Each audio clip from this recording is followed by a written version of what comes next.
హనుమకొండ రుద్రేశ్వర ఆలయంలో శివరాత్రి మహోత్సవం వేడుకలు ఘనంగా జరుగుతున్నాయి. ఉదయం నుంచే భక్తులు పెద్ద సంఖ్యలో తరలివచ్చి స్వామివారి సేవలో పాల్గొంటున్నారు. ఈ సందర్భంగా భక్తజనానికి ఎలాంటి ఇబ్బందులు తలెత్తకుండా అన్ని ఏర్పాట్లు చేసినట్లు ఆలయ అర్చకులు తెలిపారు.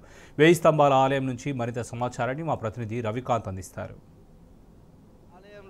మహాశివరాత్రి వేడుకలు ఘనంగా జరుగుతున్న సందర్భం మనకు కనిపిస్తూ ఉంది. ఉదయం నుంచే భక్తులంతా కూడా క్యూ లైన్లో వేచి ఉండి స్వామివారిని దర్శించుకుంటా ఉన్నారు.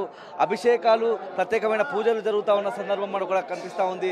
పెద్ద ఎత్తున భక్తులు రుద్రేశ్వర ఆలయానికి చేరుకొని తమ మొక్కులు కానీ పూజలు కానీ చేస్తున్న సందర్భం అయితే మనకు కనిపిస్తూ ఉంది. చూసినట్టయితే మనతో పాటు ఇక్కడ ఆలయ ప్రధాన అర్చకులు గంగు ఉపేంద్ర శర్మ గారు మనతో పాటు ఉన్నారు. పంతులు గారు, ఎట్లా ఉంటుంది మహాశివరాత్రి సందర్భంగా?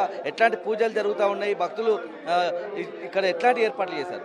చారిత్రక రుద్రేశ్వర స్వామి 1000 స్తంభాల దేవాలయంలో మహాశివరాత్రి బ్రహ్మోత్సవాలు మహావైభవంగా నిర్వర్తించుకుంటూ ఈరోజు మహాశివరాత్రి శుక్రవారం కలిసి రావడం అనేది చాలా అరుదైనటువంటి విషయము. ఈరోజు ఉదయం 3:30 నుండే ఉత్తిష్ట గణపతి ఆరాధన అనంతరం రుద్రేశ్వర స్వామికి మహాన్యాసపూర్వక ఏకాదశ రుద్రాభిషేకం నిర్వర్తించి స్వామివారికి అభిషేకాలు నిర్వర్తిస్తున్నాము. లక్షలాది మంది భక్తులు ఈరోజు ఉదయం 4 గంటల నుండే స్వామివారిని దర్శించుకోవడం జరుగుతున్నది. తెలంగాణ ప్రాంతమే కాకుండా దేశ విదేశస్తులు కూడా దేవాలయం సందర్శిస్తున్నారు. ఇతర రాష్ట్రాలకు సంబంధించిన భక్తులు కూడా దేవాలయం సందర్శిస్తూ స్వామివారి అనుగ్రహం పొందుతున్నారు. ఆ పరమేశ్వరుడు కూడా భక్తుల యొక్క కోరికలు నెరవేరుస్తూ వారందరూ కూడా ఆయురారోగ్యాలతో ఉండాలి, సంపూర్ణమైన ఐశ్వర్యంతో ఉండాలని చెప్పేసి ఈశ్వరో ఐశ్వర్య, ఎవరైతే ఈశ్వరుని అర్చిస్తారో వారికి ఐశ్వర్యం లభిస్తున్న ఒక భావనతోని భక్తులందరూ కూడా స్వామివారికి అభిషేకాదులు అర్చనాది కార్యక్రమాలు నిర్వర్తించుకుంటున్నారు.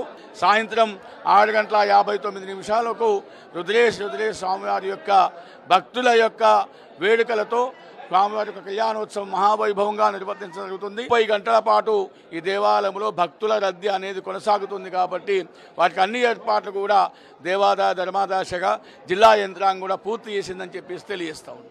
ప్రతి మాసం మహాశివరాత్రి జరుగుతుంది. మహాశివరాత్రి సందర్భంగా లింగోద్భవం అంటే జ్యోతిర్లింగం రూపంలో శివుడు ఉద్భవిస్తాడని మనకు చరిత్ర చెప్తోంది. పురాణాలు చెప్తున్న సందర్భంలో మనకు సాధారణంగా జన్మకో శివరాత్రి అనే ఒక మాట కూడా వినిపిస్తుంది. దానికి అర్థమైనట్టు 11 మాస శివరాత్రుల తర్వాత 12వది మహాశివరాత్రి. ఈ మహాశివరాత్రి రోజున ప్రతి భక్తుడు కూడా సంవత్సరానికి ఒకసారి, గతంలో సోమవారాలు కానీ ఇతర వారాలు కూడా ఉపవాస దీక్షను చేయనటువంటి భక్తులు జన్మకో శివరాత్రిగా మాదిరిగా ఈ యొక్క శివరాత్రి రోజున ఉపవాస దీక్షలు కొనసాగిస్తారు. అదే ఆనవాయితీగా భారతదేశ వ్యాప్తంగానే కాకుండా మన ఉమ్మడి రాష్ట్రంలో, తెలంగాణ రాష్ట్రంలో భక్తులు ఆ నానుడి కొనసాగిస్తున్నారు. పురాణ కథన ప్రకారం నిర్వర్తిస్తున్నారు. దానికి అనుగుణంగా కూడా ఇక్కడ జాగరణ కోసం, భక్తుల కోసం ప్రత్యేకంగా సాంస్కృతిక కార్యక్రమాలు కూడా ఏర్పాటు చేయడం జరిగింది. భక్తులందరూ ఉపవాస దీక్ష తీసుకొని స్వామివారిని దర్శించుకొని కార్యక్రమాలు తిలకించవలసిందిగా విజ్ఞప్తి చేస్తూ ఉన్నాం. 1000 స్తంభాల రుద్రేశ్వర ఆలయంలో ఉదయం నుంచే భక్తుల రద్దీ మనకు కనిపిస్తున్న సందర్భం మనకు కనిపిస్తూ ఉంటుంది. 11 నెలల పాటు, అంటే సంవత్సరంలో 11 నెలల పాటు మాస శివరాత్రులు ఉంటాయి. మహాశివరాత్రి లింగం రూపంలో శివుడు జ్యోతిర్లింగంగా ఉద్భవిస్తాడు. అప్పటి నుంచి అజ్ఞానాంధకారంలో ఉన్నటువంటి ప్రజలు, భక్తులు ఏదైతే ఉపవాసము, ఏదైతే జాగరణ ద్వారా తమ పాపాలు కావచ్చు ఇవన్నీ పోగొట్టుకుంటారని మనకు పురాణాలు చెప్తున్న సందర్భం అయితే శివరాత్రి సందర్భంగా మనం చెప్పుకోవాల్సి ఉంటుంది. కెమెరా పర్సన్ సంజీవ్తో రవికాంత్, టీ న్యూస్, 1000 స్తంభాల గుడి, హన్మకొండ జిల్లా.